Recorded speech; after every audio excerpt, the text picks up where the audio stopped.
हमारे संस्कृति के अनुसार जो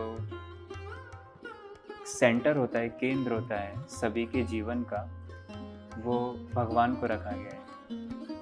प्रभुपाद बताते हैं कि मान लीजिए आप एक सर्कल बनाते हैं एक सेंटर के साथ और दूसरा सर्कल दूसरे सेंटर के साथ, तो वो क्लैश करते हैं जी। लेकिन अगर सेंटर एक है तो कितने भी आप उसके ऊपर सर्कल्स बनाइए वो कभी भी क्लैश नहीं करेंगे। तो शास्त्रों के अनुसार जब भी मानव का जो मोटिव है वो भगवान से सेंटर ना होकर के सेल्फिश हो जाता है, तब तक अधर्म होता है, तब तक गलत चीज़ें होती हैं, क्योंकि God is not the centre, भगवान केंद्र नहीं है। जो मंदिर है सबसे पहली चीज़ वो क्या है कि वो भगवान को केंद्र रखे है। जय श्री कृष्ण, राधे राधे दोस्तों। मेरा नाम है धीरेन्द्र और आप देख रहे हैं द साइंटिफिक हिंदू। एक ऐसा मंदिर जिसकी चर्चा पूरी दुनिया में हो रही है, एक ऐसा मंदिर जो कहा जा रहा है कि बुर्ज खलीफा को वो टक्कर देगा जब ये बन जाएगा। एक ऐसा मंदिर जो कि स्थापित है ब्रजभूमि में। तो आज हम उसी मंदिर आ गए हैं। आप भी सोच रहे होंगे कौन सा मंदिर? जी हाँ, हम खड़े हैं चंद्रोदय मंदिर के इस परिसर में। ये जो आप सामने मंदिर देख रहे हैं, ये है चंद्रोदय वृंदावन का वह मंदिर जिसमें बताया जा रहा है कि 800 से 900 करोड़ की लागत आएगी इसमें। तो चलिए आज आपको दिखाऊंगा कि इसकी हकीकत क्या है इसका बनने का पूरा प्रोसीजर, आखिर ये कंप्लीट क्यों नहीं हुआ है, क्योंकि काफ़ी समय हो गया है, कई साल हो गए। तो आज हम जानेंगे कि यह मंदिर कितना बन चुका है, निर्माणाधीन कितना हुआ है, कितना इसका काम बाकी है, ये सब जानेंगे आज के इस वीडियो में। तो चलिए शुरू करते हैं। राधे राधे।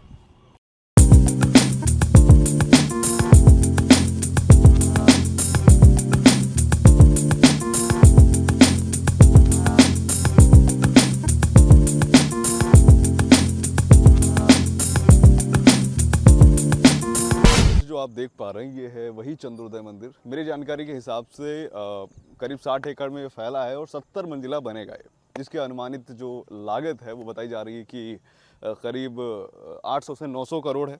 और ये 2014 में उस समय की तत्कालीन उत्तर प्रदेश की सरकार ने इसका शुभारंभ किया था, शिलान्यास किया था, आधारशिला रखी थी। और आज करीब 10 साल हो गए हैं और 10 साल में ये इतना बन पाया है।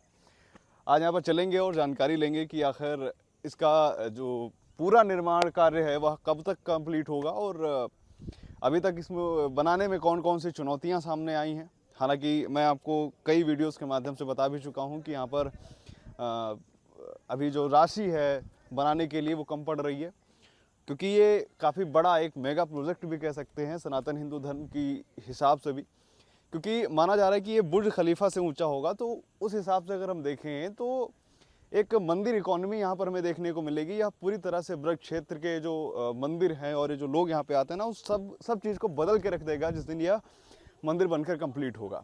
तो चलिए आपको दिखाते हैं इस मंदिर की भव्यता और दर्शन कीजिए इस मंदिर का, और फिर आगे यहाँ पर हम बात करेंगे जानेंगे कि यह मंदिर कब तक कंप्लीट होगा।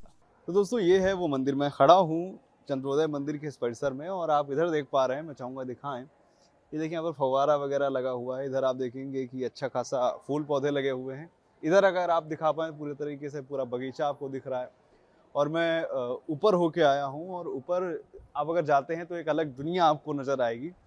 हरे कृष्ण प्रभु जी। हरे कृष्ण। जैसा कि अभी हम लोगों ने जो जानकारी, जो सामान्य संज्ञान में है, वो जानकारी ये है कि जो चंद्रोदय मंदिर है ये एक तरह से पूरे ब्रज के जो तीर्थटन है उसको बदलने वाला है। एक तरह से ऐसा एक भव्य मंदिर भारत भूमि पर बन रहा है जो कि न सिर्फ भारत के लिए बल्कि विदेशों में भी अपना एक नया स्थान बनाएगा। और आज के समय में ऐसा मंदिर होना भी ज़रूरी है। और बताया जा रहा है कि ये कई बुर्ज खलीफा से भी ऊंचा बनने की बात की जा रही थी इसकी, और 2014 में इसकी स्थापना की गई थी। तो आप इस मंदिर के बारे में अगर कुछ जानकारी भी संदर्भ में दे पाए तो। हमारे संस्कृति के अनुसार जो सेंटर होता है, केंद्र होता है सभी के जीवन का, वो भगवान को रखा गया है। प्रभुपाद बताते हैं कि मान लीजिए आप एक सर्कल बनाते हैं एक सेंटर के साथ और दूसरा सर्कल दूसरे सेंटर के साथ, तो वो क्लैश करते हैं जी। लेकिन अगर सेंटर एक है तो कितने भी आप उसके ऊपर सर्कल्स बनाइए वो कभी भी क्लैश नहीं करेंगे। सो शास्त्रों के अनुसार जब भी मानव का जो मोटिव है वो भगवान से सेंटर ना होकर के सेल्फिश हो जाता है, तब अधर्म होता है, तब तक गलत चीज़ें होती हैं, क्योंकि God is not the centre, भगवान केंद्र नहीं है। जो मंदिर है सबसे पहली चीज़ वो क्या है कि वो भगवान को केंद्र रखे है।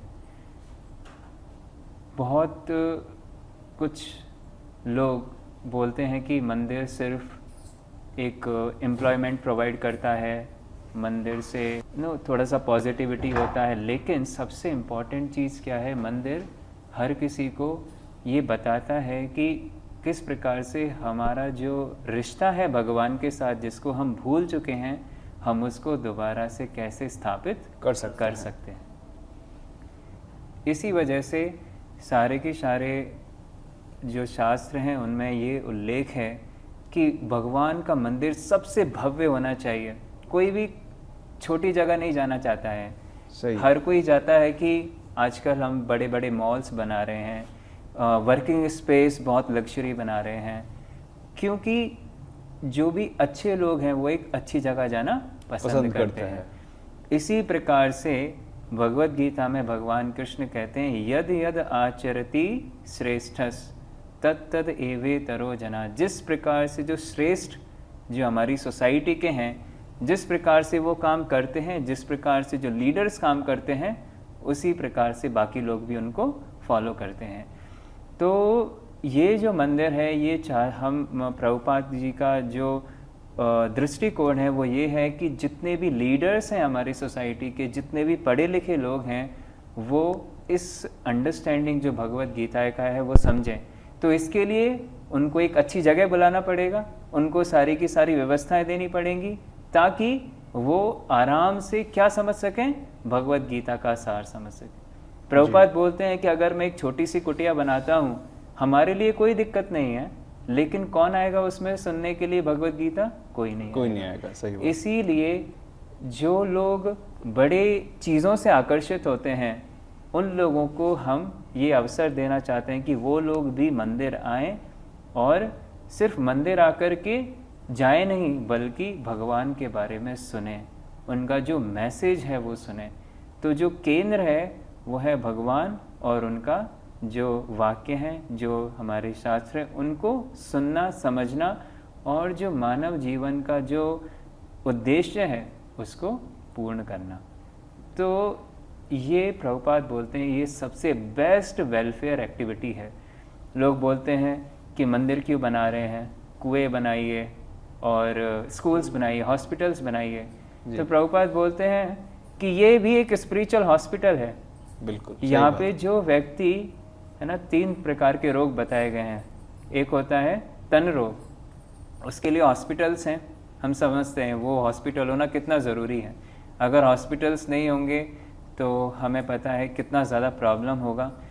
इसी प्रकार से एक होता है मन रोग। आजकल साइकेट्रिस्ट हैं मन रोग के लिए, मन में इतने सारे depression, stress, anxiety. Now in सब का जो रूट कारण है वो क्या है? भव रोग। किस प्रकार से जो आत्मा है वो इस संसार में अनेक प्रकार से जन्म ले रही है, अलग अलग शरीर प्राप्त करती है, अलग अलग तरीके की सफरिंग्स के थ्रू गुजरती है।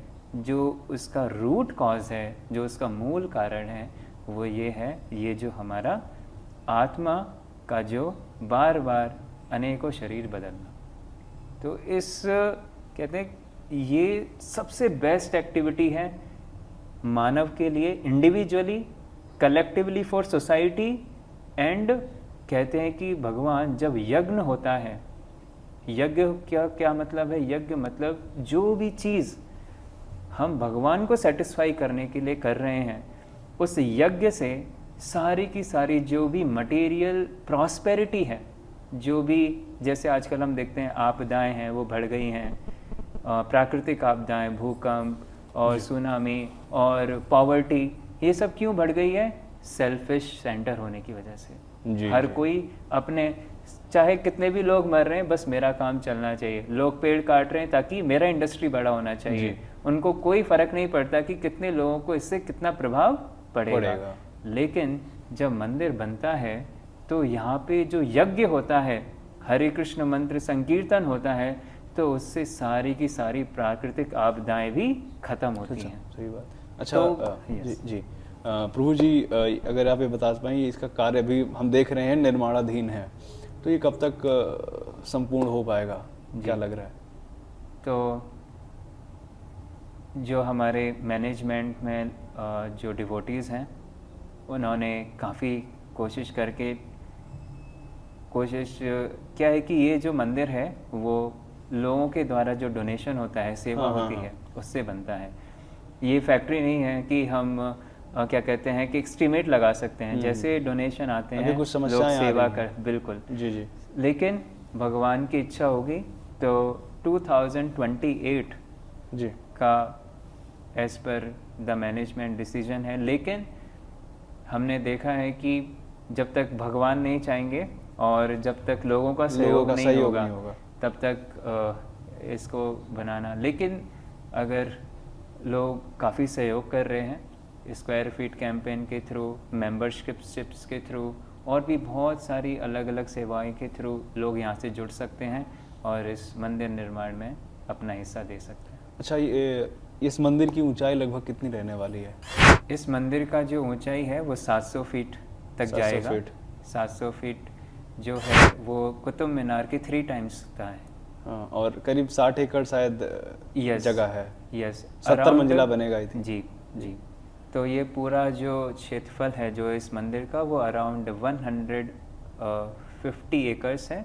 अच्छा। और जो सिर्फ इस मंदिर का जो फुटप्रिंट है वो अराउंड 50 एकर्स है। अच्छा प्रभु जी, ये बताइए कि यहाँ पर जैसे आपने बताया कि यहाँ पर जो वो लोग जो ऐसी जगहों पे जाना चाहते हैं उनको आकर्षित करेगा और यहाँ पर उनका भगवान से रिश्ता कायम करने की कोशिश करेगा, यहाँ पर एक तरह से हब बनेगा। तो यहाँ पर और भी क्या सुविधाएं होंगी, फैसिलिटीज होंगी, क्योंकि इतना बड़ा एरिया है? तो बिल्कुल बता पाएं तो यहाँ पर भगवान कृष्ण की जितनी भी लीलाएं हैं उनका जो मॉडर्न तकनीक के अनुसार जितना बेस्ट डिस्प्ले किया जा सकता है, जैसे डिज्नी वर्ल्ड में 4D के थ्रू, ऑडियो विजुअल्स के थ्रू, तो भगवान कृष्ण की लीलाओं का यहाँ पर प्रदर्शन होगा। यहाँ पर अनेक हॉल्स होंगे जिनमें भगवत गीता का जो ज्ञान है अलग अलग भाषाओं में अलग अलग वर्ग के लोगों को दिया जाएगा। इसके अलावा यहाँ पर एक हाई स्पीड लिफ्ट होगी जो लोगों को सबसे ऊपर लेके जाएगी, जहाँ पर टेलीस्कोप्स लगे होंगे। लोग सारे के सारे जो ब्रज के क्षेत्र हैं उनको देख सकते हैं। और यहाँ पर लोगों के रुकने की व्यवस्था हम बना रहे हैं। यहाँ पे प्रसाद लेने की व्यवस्था रहेगी। यहाँ पर क्वेश्चंस जो भी लोग हैं करना चाहते हैं, स्पिरिचुअल काउंसलिंग, उसकी व्यवस्था होगी। भगवान का दर्शन, भगवान का जो भी नृत्य है, संकीर्तन है, उसमें पार्ट लेने का, ये सारे बहुत तरीके की चीज़ें लोग यहाँ से जुड़ करके कर सकते हैं। वास्तव में ये काफ़ी भारत, न सिर्फ हिंदुओं के लिए बल्कि पूरी भारत भूमि के लिए एक गर्व का विषय है और यह एक तरह से क्रांति ला देगा, क्योंकि अभी तक ऐसी चीज़ें देखने को मिल रही थी कि मंदिर के नाम पे मतलब लोग छोटा सा और एक ऐसी जगह पे रखते थे लाइक जहाँ पर कोई मुश्किल से ही जाता था। और ये आपने जो भी बताया वो बेसिकली काफ़ी बढ़िया एक तरह से कहें, क्योंकि अगर मंदिर सबसे लोगों की आंखों से ओझल होगा, जब लोग जाएंगे ही नहीं वहाँ पर तो उनको ज्ञान कैसे मिलेगा? और आज के समय में जहाँ पर युवा पीढ़ी एंग्जाइटी, डिप्रेशन और तमाम मानसिक समस्याओं से जूझ रही है, वास्तव में ऐसे मंदिर की आवश्यकता आवश्यक हो जाती है आज के इस दौर में। बिल्कुल। और अगर इस आप हमारे चैनल के माध्यम से युवाओं को और लोगों को कुछ संदेश देना चाहते हैं तो आप अवश्य दीजिए। श्रीला प्रभुपाद बोलते हैं कि आज का जो युवा है वो होपलेस हो रहा है, कंफ्यूज्ड है, एंजाइटी में है, डिप्रेशन में है। प्रभुपाद बोलते हैं इसका जो मूल कारण है वो क्या है कि हमें अपना गोल लाइफ का पता नहीं है। जैसे ही आदमी फ्री होता है वो या तो मोबाइल चलाता है या फिर कुछ ना कुछ करने की कोशिश करता है, लेकिन फिर भी वो लोनलीनेस फील करता है। तो इस लोनलीनेस को भरने के लिए प्रभुपाद कहते हैं कि अगर हम हरे कृष्ण मंत्र का जाप करेंगे अपने फ्री टाइम में भगवान का जो उपदेश है वो सुनेंगे भगवत गीता से, तो हमारा जितना भी जो लोनलीनेस है वो सॉलिट्यूड में बदल जाएगा। आपको बहुत अच्छा लगेगा ये जान करके कि हम एक साधारण व्यक्ति नहीं हैं, हम डायरेक्ट भगवान श्री कृष्ण के अंश हैं। तो जब हम ये पता लगेगा तो हमारे लिए सिर्फ ना कि हर्ष होगा, बट हमें बहुत ज़्यादा सेल्फ कॉन्फिडेंस आएगा। हमारे अंदर जितने भी प्रकार की नेगेटिविटी हैं उनसे लड़ने का हमारे अंदर क्षमता आएगी। तो इस प्रकार से जो कृष्ण भावनामृत है वो एक बहुत साइंटिफिक है। ये जो साइंस है, प्रभुपाद बोलते हैं कि ये जो पढ़े लिखे लोग हैं स्पेशली उनको समझना चाहिए और उनको खुद की लाइफ में करके लोगों को एक एग्जाम्पल सेट करना चाहिए। तो बहुत आशा है अगर आप इस कृष्ण भावनामृत से जुड़ते हैं और हम अपनी लाइफ को रियली में बेस्ट यूटिलाइज कर सकते हैं। ठीक है, इधर मेरे साइड करिए। तो दोस्तों आप सभी ने देखा इस चंद्रोदय मंदिर के बारे में, और इसको लेकर के मैं आपको ऑलरेडी बहुत कुछ बता चुका हूं। और अभी मैंने पिछले दिनों बताया था किस तरीके से यहाँ पर अभी, क्योंकि इतना मेगा प्रोजेक्ट है जहाँ से लागत 700 से 900 करोड़ के बीच में बताई जा रही है। नीचे डिस्क्रिप्शन में मैंने आपको लिंक दिया है, कृपया करके जितना हो सके आप सहयोग करिए। ये आप पर निर्भर है दोस्तों, लेकिन कोशिश करिएगा कुछ ना कुछ सहयोग ज़रूर करिएगा, ताकि हमारी जो युवा पीढ़ी है और जो लोग हैं इस तरह के मंदिर से जुड़ें, जाएं, वहाँ भगवान की वाणी सुनें, भगवत गीता को समझें, अपनी समस्याओं से निजात पाएं। तो आपको भी अगर सहयोग करना है तो नीचे मैं फिर से बता रहा हूँ, पिन कमेंट में भी आपको लिंक मिल जाएगा। कृपया करके जितना हो सके सहयोग कीजिए, दान कीजिए। जय श्री कृष्ण। हरे कृष्णा कृष्णा कृष्णा हरे हरे, हरे राम